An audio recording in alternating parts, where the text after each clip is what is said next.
Assalamualaikum warahmatullahi wabarakatuh. Bismillahirrahmanirrahim. Alhamdulillahi rabbil alamin.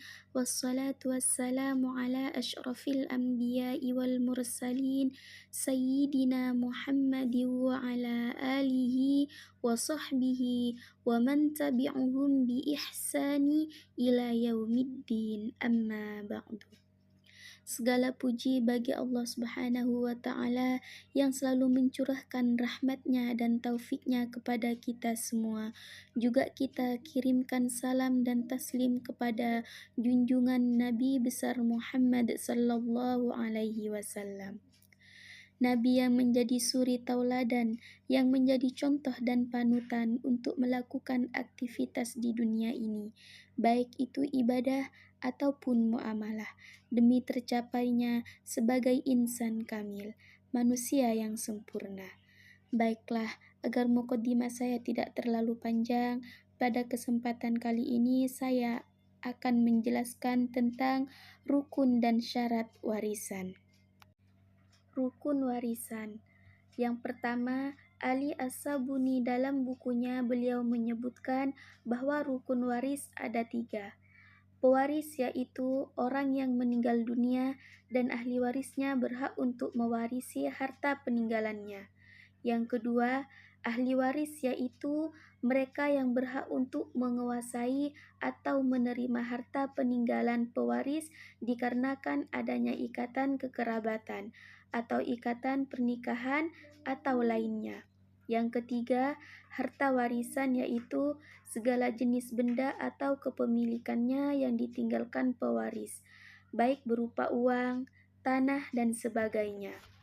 Adapun sebab-sebab mendapatkan warisan ialah: yang pertama, ahli waris karena hubungan keturunan atau kekerabatan.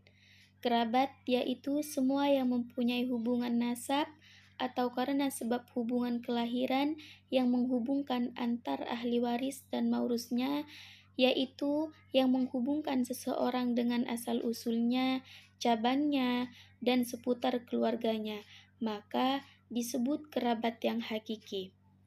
Ahli waris yang pertalian kekerabatannya kepada mewaris berdasarkan hubungan darah, yaitu hubungan nasab yang memunculkan antara pewaris dan ahli waris, salah satu sebab yang paling kuat dalam waris. Ahli waris nasabiah. Ini terjadi dari 15 orang laki-laki dan 10 orang perempuan. Jadi keseluruhannya 25 orang.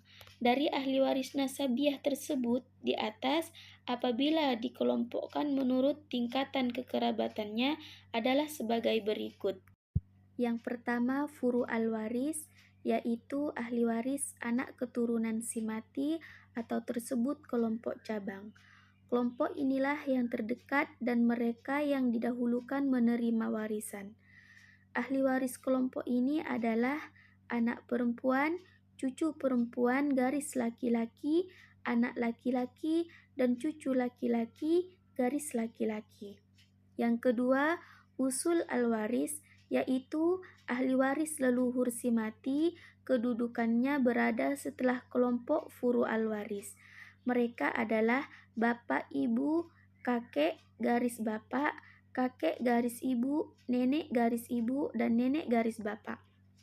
Yang terakhir, al-hawash, yaitu ahli waris kelompok saudara termasuk di dalamnya paman dan keturunannya, seluruhnya ada 12 orang, yaitu saudara perempuan sekandung, saudara perempuan seayah, saudara perempuan seibu, saudara laki-laki sekandung, saudara laki-laki seayah, saudara laki-laki seibu, anak saudara laki-laki sekandung, maka saudara laki-laki seayah, paman sekandung, paman seayah, anak paman sekandung, dan anak paman seayah. Adapun syarat-syarat warisan. Di antara syarat-syarat dalam waris Islam ada hal yaitu di antaranya yang pertama, meninggalnya seseorang mewaris atau pewaris, baik secara hakiki maupun secara hukum. misalnya dianggap telah meninggal atau hilang yang tidak diketahui keberadaannya, maka qadhi atau hakim memutuskan telah meninggal karena begitu lamanya menghilang dan tidak diketahui keberadaannya, atau tidak ada sama sekali yang bisa dijadikan petunjuk untuk membantu dalam mengeluarkan suatu hukum. Yang kedua, adanya ahli waris yang hidup secara hakiki atau secara takdiri, seperti hamil, tidak diketahui apakah ia hidup atau mati pada waktu pewaris meninggal dunia. Maka apabila keluar dari perut ibunya ia hidup, maka ia mendapatkan haknya, tapi apabila ia meninggal maka tidak mendapatkan apa-apa. Yang ketiga, ada barang yang ditinggalkan oleh mewaris yang siap diterima atau dibagikan kepada ahli waris. Yang keempat, seluruh ahli waris diketahui secara pasti termasuk jumlah bagian masing-masing. Mungkin hanya ini yang dapat saya sampaikan, kurang dan lebihnya saya mohon maaf yang sebesar-besarnya.